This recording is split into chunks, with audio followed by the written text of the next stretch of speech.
The morning of my brother Marcus' wedding began with a phone call from my mother delivering her usual lecture about dressing appropriately and not embarrassing the family. I stood in my hotel room at the Fairmont, staring at the mustard yellow bridesmaid dress Patricia, Marcus' fiancée, had chosen for me. The phone rang as I zipped it up, the color making me look like a jaundiced fruit. "Emma, sweetheart, I know this is hard," Mom said, her voice a practiced blend of sympathy and condescension. Being around Marcus' successful friends and Patricia's accomplished family, just remember, not everyone can be a doctor or lawyer. "I'll keep that in mind," I replied, suppressing a sigh. "And please, don't mention your job situation unless asked directly. It's Marcus a day." My job situation. That's what they called it now. Not my career, but a condition to be handled delicately. The truth, I'd built Anderson Global Logistics into a $4.2 billion supply chain management company, employing 85,000 people across 47 countries. We handled distribution for 30% of the Fortune 500, revolutionized pharmaceutical cold chain logistics, and were days away from closing the industry's largest merger. But to my family, I worked at a grocery store.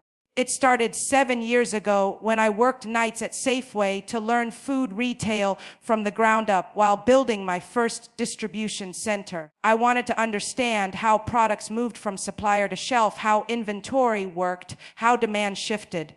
Most executives relied on consultants. I scanned barcodes and stocked shelves. When family asked about work, I'd say food retail or supply chain logistics.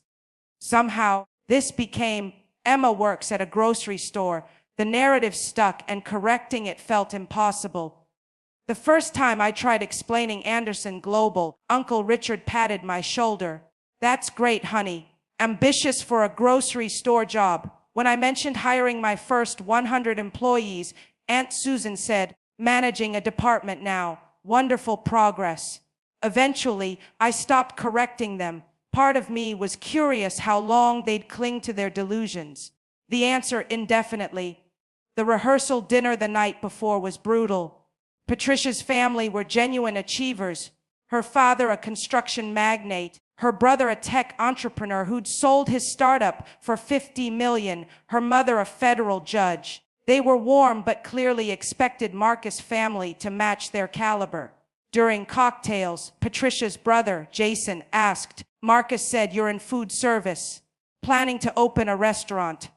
Before I could respond, Marcus jumped in. "Emma's not the entrepreneur type. She works at a grocery store. Honest work, though." The pause was excruciating.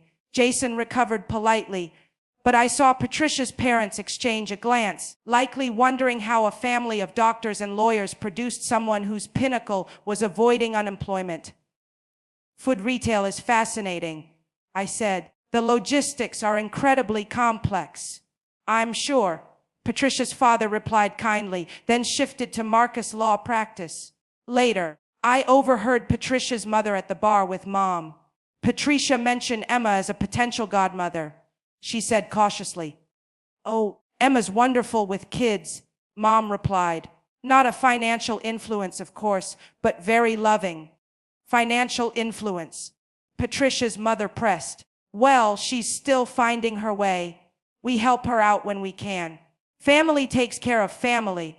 I'd never taken a dime from them, but I left the bar and spent the evening reviewing acquisition reports in my room, questioning why I'd come. The wedding morning brought fresh humiliations. During hair and makeup, the other bridesmaids, Patricia's sister and 2 college friends, a pediatric surgeon, a startup founder, and a consulting firm partner, discussed their careers. "Emma works in grocery," Patricia explained when they asked about me. "Stable work," the surgeon said politely. "Very stable," I agreed, not mentioning that Anderson Global's stability came from exclusive contracts with every major North American retailer. They moved on to vacation plans. Hamptons homes, European getaways. I said I had no trips scheduled rather than mention my upcoming Singapore merger meeting, London board sessions, or Bavaria factory opening. The ceremony was beautiful, Patricia glowed in her grandmother's lace dress, and Marcus looked genuinely happy. I stood at the altar, clutching the bouquet, trying to ignore whispered comments about my appearance. Poor Emma, Aunt Susan murmured. That color's so unflattering. It's the stress, someone replied. Financial pressure ages you. I kept smiling, even when the photographer positioned me behind the other bridesmaids for composition. Everyone knew it was to downplay the family misfit. The reception in the Fairmont's Grand Ballroom was elegant, a venue I'd considered buying 2 years ago before passing on it. Dinner was excellent, though I barely tasted it amid toasts celebrating everyone's achievements but mine.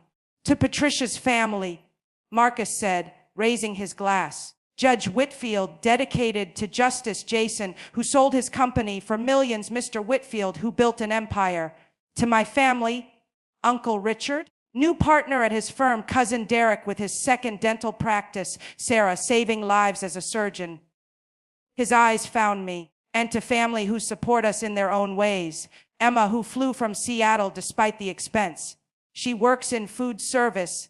Honest, necessary work. We love her dedication to simpler values. The applause was polite but pitying.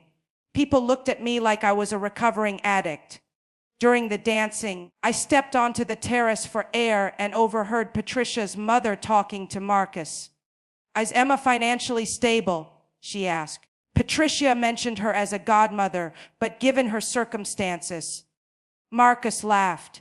She's sweet, but can barely take care of herself. Same grocery job for 7 years, no promotions, no ambition. Mrs. Whitfield looked relieved. We want our grandchildren to have the right role models. Patricia's family are achievers. Don't worry, Marcus said. Emma's basically the family charity case. Mom sends her rent money. We chip in for her car. None of that was true.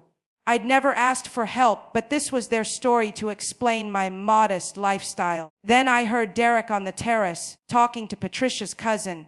Emma's car is 15 years old, he said. The valet struggled to start it. Marcus said she's on food stamps. It's sad, the cousin replied. The whole family's successful except her. Derek continued. Mom thinks she might have an undiagnosed learning disability. How else do you explain the same entry-level job for 7 years? I guess ignorance is bliss, the cousin said. I'd had enough. I texted David, my head of security, ready for pickup. His reply was instant. ETA 10-min helicopter ready. I headed back to the ballroom to say quiet goodbyes, but Marcus tapped his glass for attention.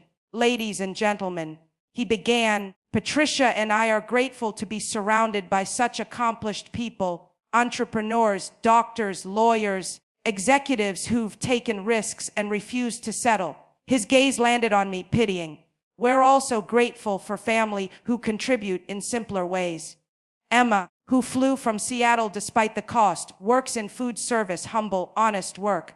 Not everyone can be a CEO, and that's okay. The applause was condescending. Patricia's father stood. To Emma, for showing happiness doesn't require success. The room raised glasses to me, their pity palpable. Then my phone buzzed. Miss Anderson, a voice said beside me. David Martinez, my head of security, stood there, 6'2", ex-Secret Service, radiating authority. I apologize for the interruption, but we have an urgent situation. The helicopter's waiting on the roof. Your 9:00 p.m. Singapore call can't be delayed. The Chin Industries merger closes Monday, and the board needs your approval on the $1.8 billion acquisition. Marcus' champagne glass shattered on the floor. Conversation stopped. I tried to keep business separate, I said, standing, but international markets don't respect wedding schedules. Emma, what's going on? Marcus grabbed my arm, voice cracking. David stepped closer. Sir, please step back from Miss Anderson. Miss Anderson, Patricia whispered. I faced the room, their stunned faces staring back. I suppose I should explain. I'm Emma Anderson, founder and CEO of Anderson Global Logistics, the largest privately held supply chain company in North America. We operate in 47 countries with 4.2 billion in revenue. Then silence. Marcus' jaw dropped. The grocery store job. I worked nights at Safeway for 3 years while building my first distribution center. I wanted to learn food retail from the ground up. Inventory, customer behavior, supply chains. Most executives use consultants. I stocked shelves. Derek looked pale. I continued. We handle distribution for 30% of the Fortune 500, Walmart, Target, Kroger. If you've bought groceries in the last 5 years, our systems likely got that food to you. We revolutionized pharmaceutical cold chains, optimized Amazon's grocery delivery routes, and created inventory systems for major retailers. Mrs. Whitfield stared like I'd grown wings. Your company, Forbes, ranks me 47th among self-made women, I said, but I'm prouder that Anderson Global employs 85,000 people and is carbon neutral. Patricia found her voice. Marcus, you said she worked at a grocery store. She told me food retail. Marcus protested. Food retail logistics. I corrected. I oversee supply chains for every major grocery chain. When I said food retail, I meant revolutionizing how food reaches consumers. Uncle Richard stared into his bourbon. The resume help I offered. Thoughtful, I said, but my current position works well. David checked his watch. Miss Anderson, the Singapore call. The merger's 18,000 jobs are at stake. Of course, I turned to Marcus and Patricia. Congratulations. It was a beautiful wedding. Wet. Marcus grabbed my arm, then released it under David's gaze. Why didn't you tell us? Would it have mattered? I asked. You seemed comfortable with your version of me. The charity case, the unambitious sister. You never asked what I actually do. We didn't say you were learning disabled. Derek stammered. You did 20 minutes ago, I said, along with food stamps and embarrassment about my car. Patricia's father gaped. You run $1 billion company. A cousin held up her phone. Emma Anderson, CEO of Anderson Global Logistics. Net worth $2.3 billion. Murmurs spread. Aunt Susan looked accusing.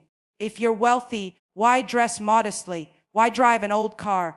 Because money isn't everything? I said. I thought family was. I thought showing up mattered more than showing off. You let us think you were struggling, Marcus said. You assumed. I replied. You created a narrative, financial problems, limitations, without asking me directly. When I said supply chain logistics, you nodded and changed the subject. When I mentioned employees, you thought grocery store department. When I missed Christmas, you assumed I couldn't afford the ticket. I was in Tokyo, saving 2,000 US jobs. Derek looked ill. David interjected, Miss Anderson, the helicopter. I nodded. Singapore awaits. To the room, I said, Marcus, Patricia, I wish you happiness. Marriage is about loving someone as they are, not as you assume. The elevator to the roof played soft jazz. David held the door as we reached the helipad, rotors spinning. How was the wedding, ma'am? David asked over the noise. Educational, I said, buckling into the helicopter. As we lifted off, I saw guests on the terraces staring up in confusion. My phone buzzed. Marcus, Derek, Aunt Susan. I turned it off, gazing at Seattle's lights. Tomorrow I'd handle supply chains, board meetings, and the merger. Tonight I felt free to be myself, successful, unapologetic. Singapore, ma'am, the pilot asked. Office first, I said.